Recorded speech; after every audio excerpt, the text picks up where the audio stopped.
அன்பார்ந்த இறைமக்களே, கிறிஸ்துவின் மறுப ஜபக்குழுவின் வாயிலாக இன்று உங்களை சந்திப்பதில் நான் பெரும் மகிழ்ச்சி அடைகிறேன். மக்களை சந்தோஷமாக இருக்கீங்களா? நிறைவாக இருக்கீங்களா?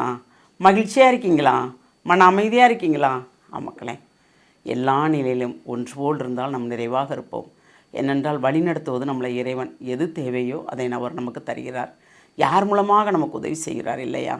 அப்படி இருக்கும்போது நாம் ஏன் கவலை கொள்ள வேண்டும்? எதை நினைத்து கவலை கொள்ள வேண்டும்?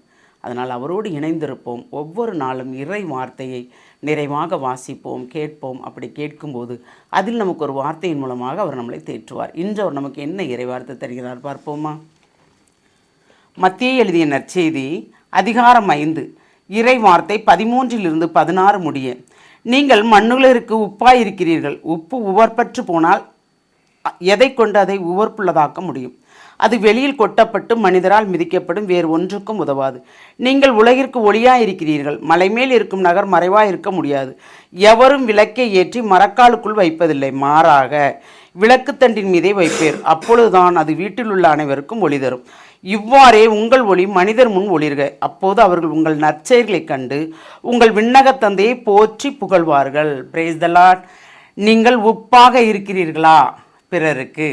ஒளியாக இருக்கிறீர்களா பிறருக்கு? அப்போ நீங்கள் பெயர் பெற்றோர்கள். நான் சொல்லல மக்களே, இறைவார்த்தை சொல்லுது.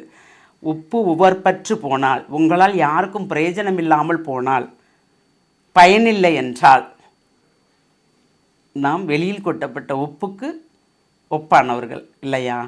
நீங்கள் பிறருக்கு எப்படி சொல்ல, பிறருக்கு நீங்கள் பயனுள்ளவர்களாக இருந்தால் மண்ணுலருக்கு நீங்கள் உப்பாய் இருக்கிறீர்கள். ஒருவருக்கு உப்பாய் இருந்தாலும் உலகம் முழுவதற்கும் உப்பாய் இருப்பதற்கு ஒப்பாகிறது. பிறருக்கு பயனற்று இருந்தால், பொருளற்று இருந்தால் நம்மை வெளியில் தான் கொண்டு கொட்ட வேண்டும். பிறர் முன்பு நாம் இகழ்ச்சிக்குரியவர்களாக இருக்க வேண்டும் இல்லையா? அதுதான் உப்பு உவர்பற்று போனால் எதை கொண்டு அதை உவர்ப்புள்ளதாக மாற்ற முடியும்? மாற்ற முடியாதில்ல. உப்புடைய காரம் வேணும்ல. இப்போ சாப்பாட்டுக்கு உப்பு இல்லைன்னா சாப்பிட முடியுதா? குழம்பு வைக்கிறோம், அதுக்கு உப்பு இல்லைன்னா சாப்பிட முடியுதா? கேட்குது, நாக்கு உப்பு ருசி கேட்குது இல்லை? அதுபோல்தான் நாம் பிறருக்கு உப்பாக இருக்க வேண்டும், உவர்ப்புள்ளதாக இருக்க வேண்டும். உவர்பற்றதல்ல, உவர்ப்புள்ளதாக இருக்க வேண்டும். ஒளியாகவும் இருக்க வேண்டும். நாம் உப்பாக, மெழுகு எப்படி தன்னை ஒளியாய் மாற்றி கரைகிறதோ அதுபோல் நாமளும் பிறருக்கு ஒளியாக இருக்க வேண்டும். வழிகாட்ட வேண்டும் பிறரை. இருளுக்கு அல்ல, ஒளிக்கு நடத்தி செல்ல வேண்டும். அப்பொழுதுதான் நாம் நிறைவுள்ளவர்களாக வாழ முடியும் இல்லையா? ஏனென்றால் நாம் வீட்டில் விளக்கை பொருத்தி வச்சா தான் வெளிச்சம் கிடைக்குது. விளக்கு பொருத்தலைனா வெளிச்சம் கிடைக்குதான்? கிடைக்கல. அப்போது நாம் ஒளியாக இருக்கிறோமா, உப்பாக இருக்கிறோமா? அது பிறருக்கு ஒளி தருகிறதா? அது பிறருக்கு உபர்ப்புள்ளதாக இருக்கிறதா? அப்படி என்றால் நாம் பெயர் பெற்றோர்கள். ஏனென்றால் அப்படி இருப்பவர்களை பார்த்து, ஆம், இவர்கள் நம் செய்கின்ற செயல்களின் மூலம் இவர்கள் கடவுளுக்கு உகந்தவர்கள் தான். எவ்வளவுதான் புறங்குருட்டுமே, ஒரு நேரமாவது தன்னை மறந்து, ஆம், இவர்கள் இறைவனுடைய மக்கள் தான் என்று சொல்லும்படி ஆண்டவர் செய்வார். எத்தனை நேரம் தானே நம்மளை பற்றி குறை சொல்லிகிட்டே இருப்பாங்க? சொல்லுங்கள், சொல்லிகிட்டே போட்டும் நன்றி ஆண்டவரையும் சொல்லுங்கள்.